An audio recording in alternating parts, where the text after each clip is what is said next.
Merci Lynn, c'est le titre de l'émission diffusée sur France 2 ce samedi 27 mars à 21h05.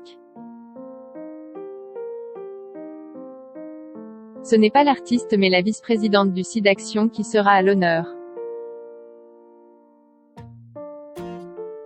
Pascal Obispo, Julien Clerc, Patrick Bruel, mais aussi des stars internationales comme Elton John et Sharon Stone rendront hommage à Lynn Renaud pour son engagement sans faille dans la lutte contre le sida.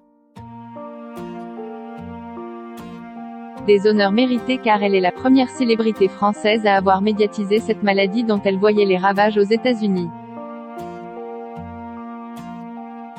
Sans Lynn, SIDAction n'existerait pas et nombre de programmes de recherche n'auraient pas pu se faire, assure dans les colonnes du Parisien ce samedi 27 mars la présidente du SIDAction Françoise Barré-Sinoussi, prix Nobel pour la découverte du VIH. L'émission annuelle de France 2 a été enregistrée au Paradis Latin, le lieu où tout a commencé fin 1985. Dalida, Raymond DeVos, Nana Mouskouri ou Thierry Leluron. Toutes les stars de l'époque sont autour de Lynn Renaud, alors sous le feu des critiques qu'avait pressenti l'actrice Elizabeth Taylor, qui avait lancé une opération similaire aux États-Unis. Tu ne sais pas dans quoi tu t'embarques, tu recevras des lettres d'insultes, m'avait prévenu Liz Taylor. Et j'en ai reçu, mais je répondais et j'expliquais ce qu'était le sida, se souvient Lynn Renaud dans Le Parisien.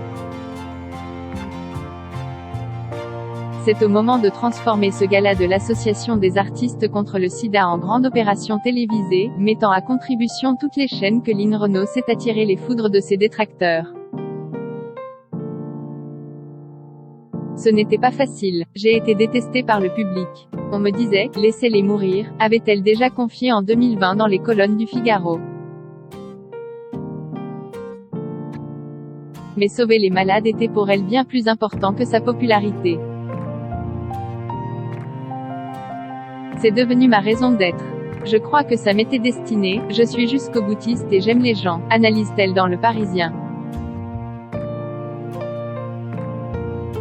92 ans et toujours engagée, en 35 ans, beaucoup de batailles ont été gagnées, mais le combat n'est pas terminé. Et Lynn Renaud, qui s'est récemment remise d'un AVC, ne compte pas l'abandonner, même si le couturier Jean-Paul Gaultier lutte désormais à ses côtés comme ambassadeur.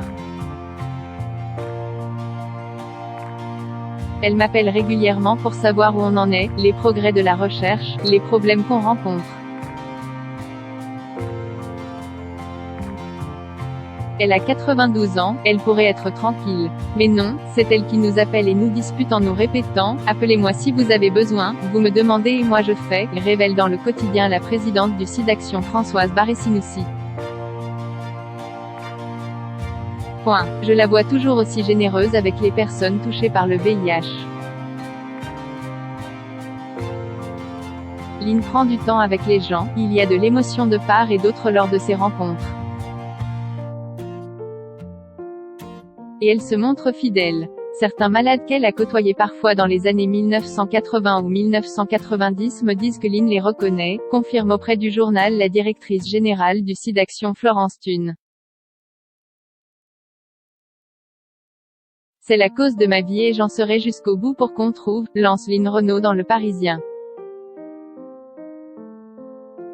Selon le journal, elle a créé un fonds de dotation pour la recherche qui devra s'assurer que son héritage aille au profit des chercheurs. Une façon pour elle d'être certaine que son combat contre le sida continuera, même après la mort. Article écrit en collaboration avec 6 Médias.